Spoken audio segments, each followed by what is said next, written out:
I want you to be able to make an educated decision on where you want to give birth, who you want to have there, and who you want to have support you. So, before I talk about the different types of prenatal care and the differences in um, the way of support of those different models of care, I think it's very interesting and important to understand some of the history of prenatal care in America. So, in America, most women give birth in a hospital setting. I think if you know anybody who's had a baby, you probably have talked to them, and most of them have given birth in a hospital. This is really the cultural norm here in America.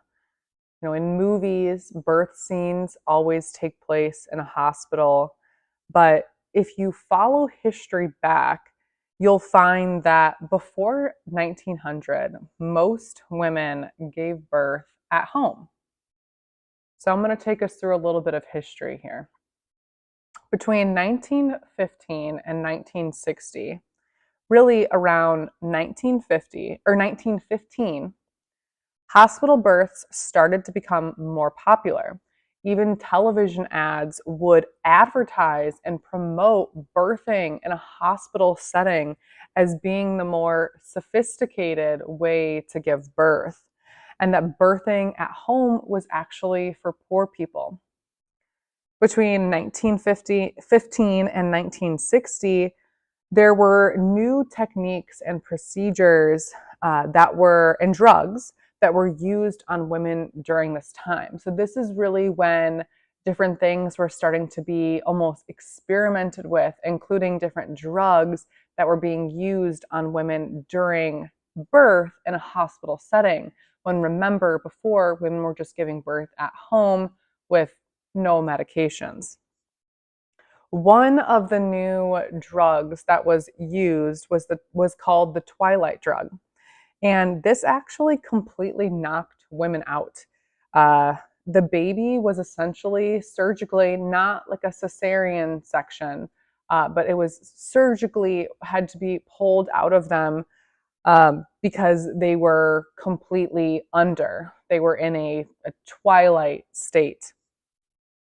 There was always use of anesthesia. Episiotomies were extremely common because the baby to be pulled out, the woman would need to be cut in order for the baby to come out.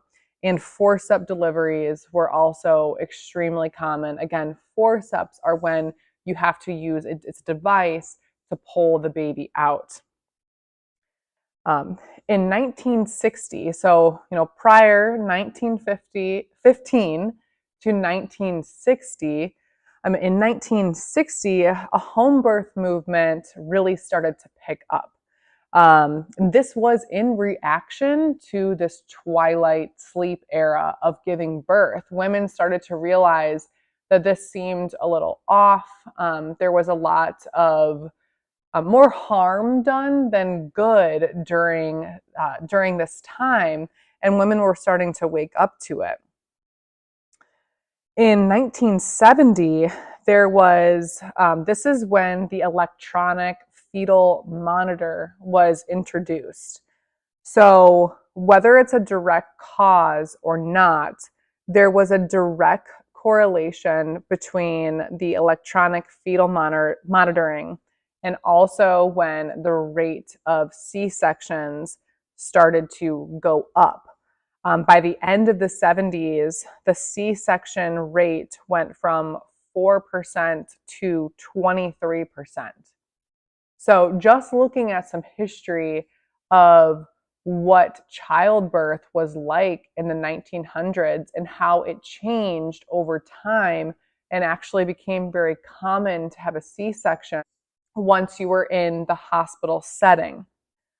Another thing I will just comment on as far as looking at the history of childbirth is it's important to note that common practice in a hospital setting takes about 18 years to change.